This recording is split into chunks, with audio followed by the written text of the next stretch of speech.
tipo, é tão claro, né? Sim. Depois que você começa a trabalhar, é tão claro que elas são as habilidades determinantes, essas habilidades humanas, digamos assim, sem ser, se fosse separar como é, humanas e exatas. Sim. As habilidades humanas, na minha opinião, e você sabe que eu sou muito mais de exatas, mas as habilidades humanas, na minha opinião, são claramente superiores para a vida como um todo. Para a vida como um todo, tanto no trabalho.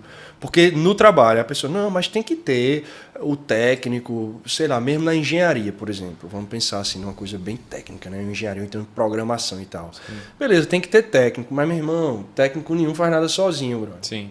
Não, você não vai conseguir fazer um meta, uma empresa meta sozinho. Pode ser o programador pica das galáxias, que não vai conseguir. Total. Tem que ter alguém para gerir a equipe, tem que fazer funcionar. Senão não vai.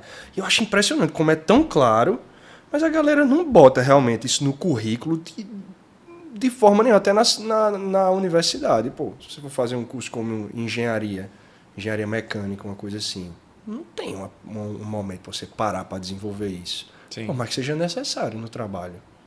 Tem que botar. Tem até uma, não sei se uma frase, mas uma pesquisa que eu lembrei agora você falando, que as pessoas elas são contratadas pelas suas habilidades técnicas, mas elas são desligadas pelas suas deficiências comportamentais. Isso é uma verdade muito grande. Muitas vezes a gente...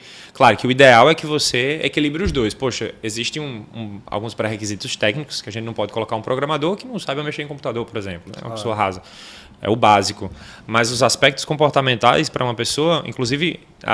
O ideal é que você faça uma entrevista onde você faça perguntas, você fuja daquele, quais são seus pontos fortes, seus pontos fracos, por que você quer estar aqui? Cara, coloca situações, inclusive, né, eu já estou buscando aqui, que é um assunto que eu gosto muito também, essa questão de recrutamento e etc. Porque, cara, o tempo que você economizaria recrutando as pessoas certas, ao invés de você recruta, desliga, contrata, depois faz todo o processo, enfim, mas quando a gente pensa nisso, o ideal é que você coloque perguntas, por exemplo, numa situação assim, assim, assado, como você reagiria? É o tipo de pergunta que não existe resposta certa e errada. Existe o jeito que a pessoa acredita que naquela situação ele agiria do jeito mais adequado. Mas pode ser que, por exemplo, numa situação de pressão, ele possa chamar o líder, numa situação de pressão ele querer dividir, ele querer resolver sozinho, e a partir disso você entende um pouco como ele acredita que numa situação dessa, comportamentalmente falando, ele agiria.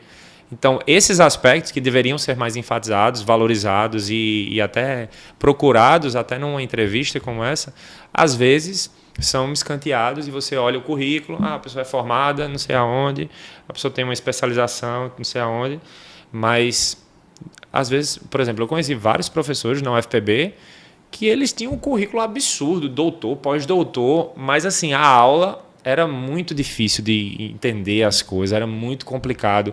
Até a questão de conversar, a pessoa era irredutível. Não, o método é esse, é isso, o sistema de avaliação é esse, tem que ser assim, se não for assim... Não, mas será que...